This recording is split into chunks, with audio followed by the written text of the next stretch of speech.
welcome back to my YouTube channel. And for today's video nga, nagta-travel na kayo papunta sa Michigan.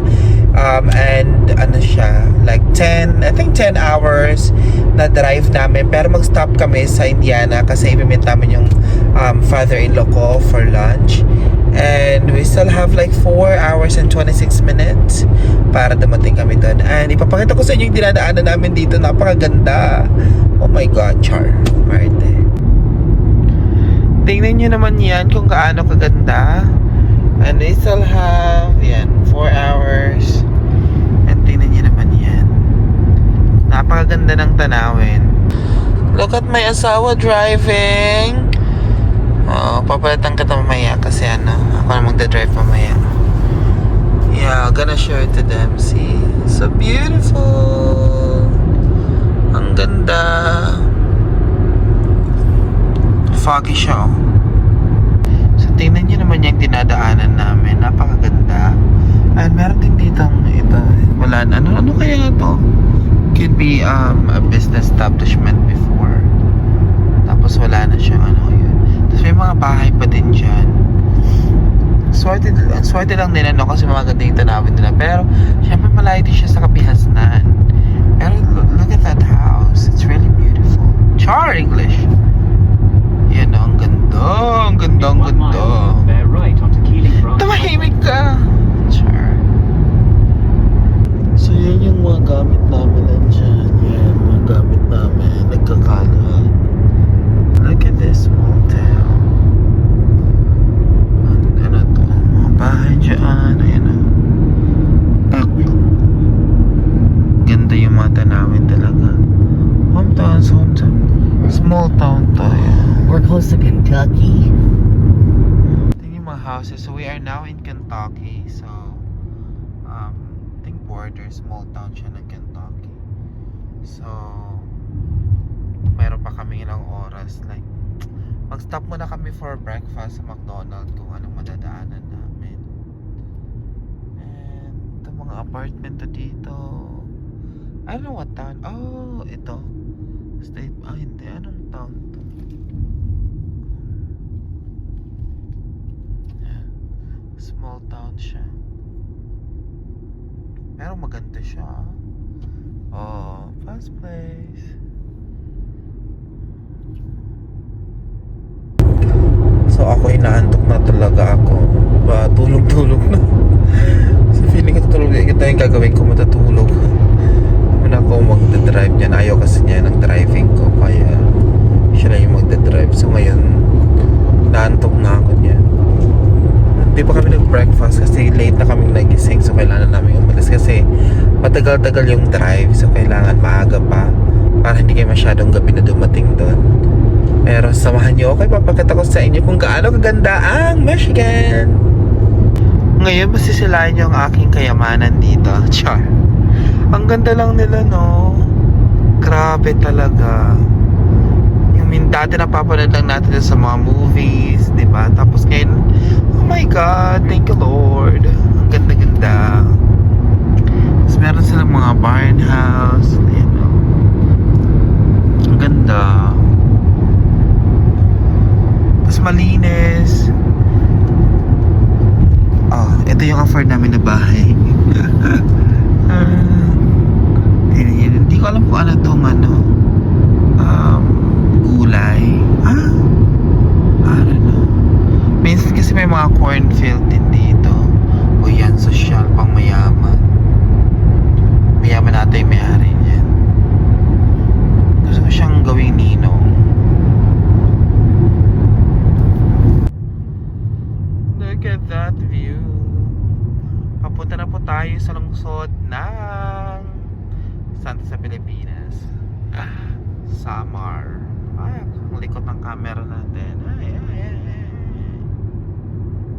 So mag-attend kami ng wedding doon sa Michigan. Kaya kami pupunta. Pero magsa-side trip kami. Kaya nag-stay kami ng 4 na araw doon. And I'm just so excited kasi first time ko na ma-visit ang state na to. And maraming pwedeng magawa. So kaya pasyalan natin ang bonggang-bongga.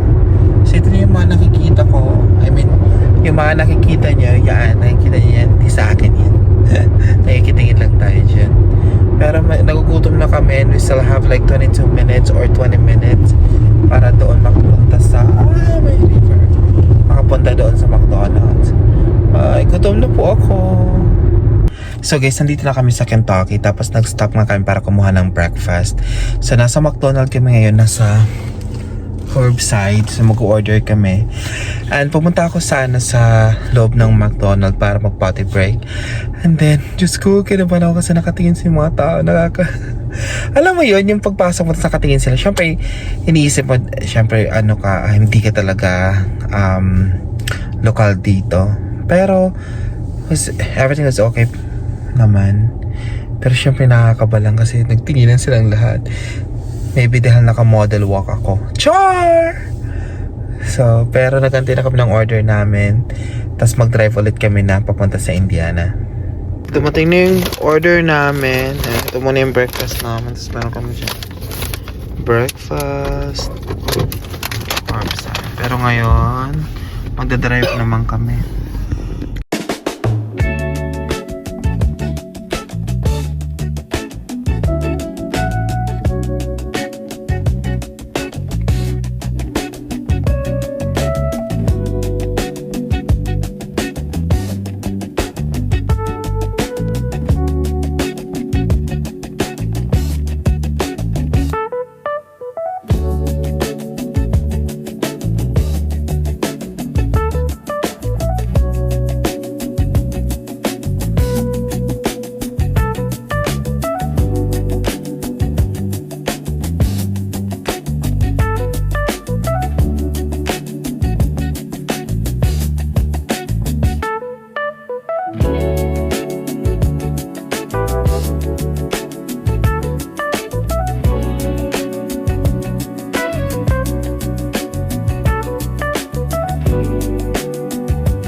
The sun is shining bright like a colorful aurora. It paints the world in hues of orange and white and more. I'm gonna start packing my bag. I'm leaving all worries behind. Let's go, I need to get my own summer style back. The breeze. So nandito kami ngayon sa Shelbyville sa Indiana, and look at this. I think this is a small town pero napakaganda. Oh, tingnan naman yan. Yan, it's beautiful. Maganda siya. Tingnan niyo. Marami naman silang parking spaces. Hindi naman tayo mag-park.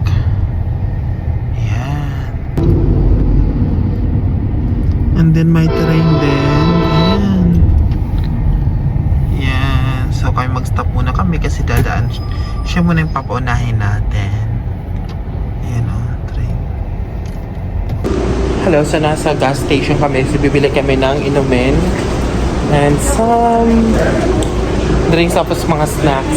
Kasi mga 3 hours pa yung drive namin. So, drinks.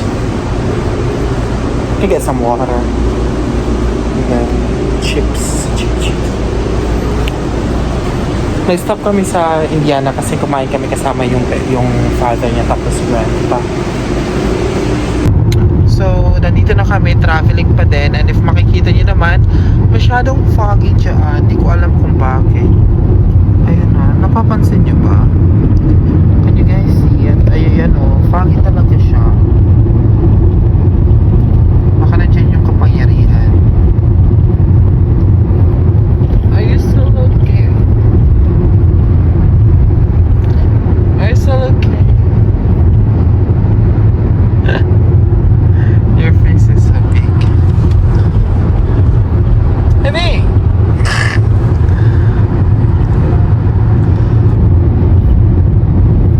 Yan. Mga 2 hours pang travel namin na nasa Michigan na kami. Yeah, 2 more hours pa, tapos nasa Michigan na kami. Pero, nag-stop na kami doon, nag-rest stop kami. I mean, nag-gas ulit kami just to make sure na full tank. Kasi nag-gas kami nung pagkalis namin sa Tennessee. So, kumalahati yung gas namin. So, nilagyan ulit namin just to make sure na hindi kami mawawala ng gas. Kasi mahirap na baka magtulak kami ng sasakyan. Masasirang kapangyarihan ko. Tapos, ayan ang mga cornfield. Taray. Tapos, foggy talaga siya dito. Hindi ko alam kung bakit. Diba, baby? Diba? Sabi mo, oo. Oh. Asya, balita ko kayo pag nandun na kami, samahan nyo kami. And I'm so excited kasi mag-attend kami ng wedding. Tapos yung ibang family ng asawa ko, bukas sila magsisinatingan. So, nakikita ko na naman ang aking mga kapamilya. Tsaka kapamilya, nagiging pamilya. Pero, alright, I'll see ya. So, ngayon kayo nasa rest stop tayo kasi kailangan natin mag-pee or magpahinga lang. Pero nasa rest stop tayo ngayon. Pero nasa more than an hour na lang yung drive namin. Malapit na din kami doon. Pero syempre stretch muna kasi mahaba-haba tong biyahe. So parang umabot din ata siya ng Proceed to the route. hours. So ganito yung dito. Pag for example magta-travel kayo, may mga rest stop din siya. Parang sa atin din sa Pilipinas, di ba? May mga rest stop din. Yun. So ito, pagpasok mo dyan, nandun na yung bathroom for sa lalaki, babae. Tapos pwede ka din dito magpahinga lang ng very light. Then, before ka ulit mag-drive, maganda din siya. May flag ng US.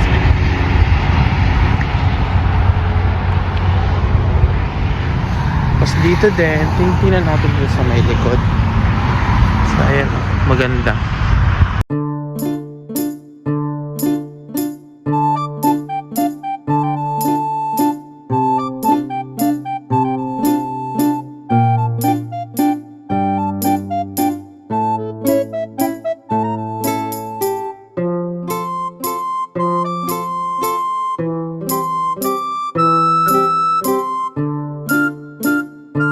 Pero we still need like 40 more minutes. An hour pala, 1 hour pa para makarating kami doon sa hotel. And then, baka rest lang tayo ng very light. Tapos, punta tayo sa tindahan kasi may mga bibilhin pa tayo. Diba? Pero foggy dito sa area nila. Foggy siya. Foggy! So, another rest stop na naman tayo kasi nga, nasa Michigan na tayo. So, picture tayo doon. Yung may welcome sign. So, picture tayo doon. So, nandito tayo sa Michigan. Picture tayo dito. Good morning, guys. So, di na ako nakapag-vlog kahapon kasi nga napagod na. Tapos, may mga inasikaso pa ako. Pero ngayon, good morning. This is the second day. And ngayon, alam mo na pag nasa hotel tayo, pupunta tayo sa breakfast. So, maaga tayong magigising. Kaya maaga nagigising sa mga bahay natin. Pero pag sa hotel, pag breakfast, maaga tayong nagigising. So, ngayon yung gagawin natin.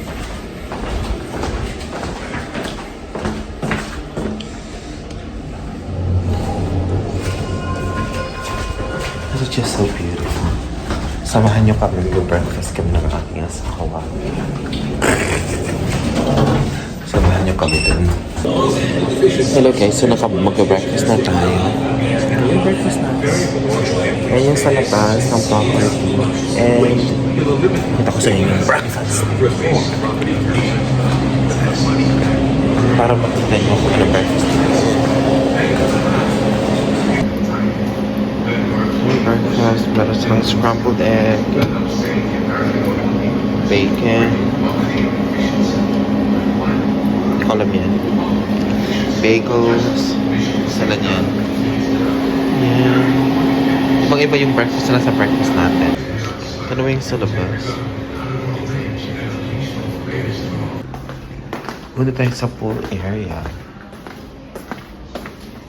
Oh.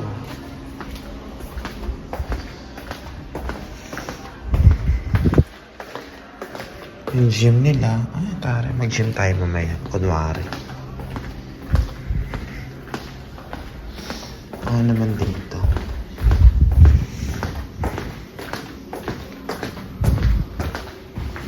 Stairs.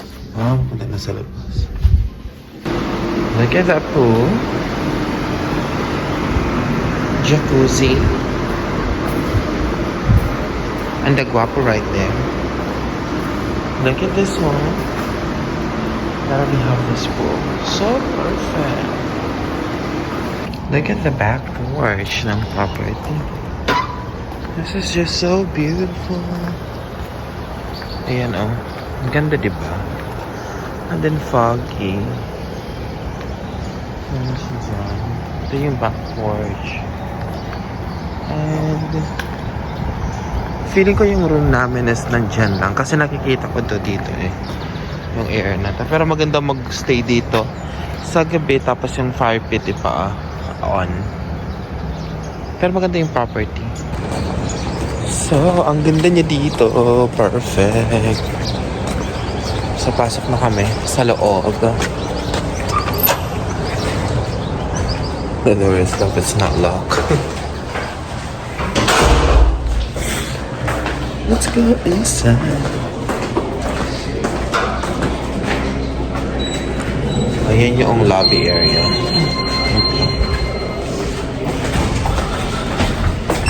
Ang ganda ko.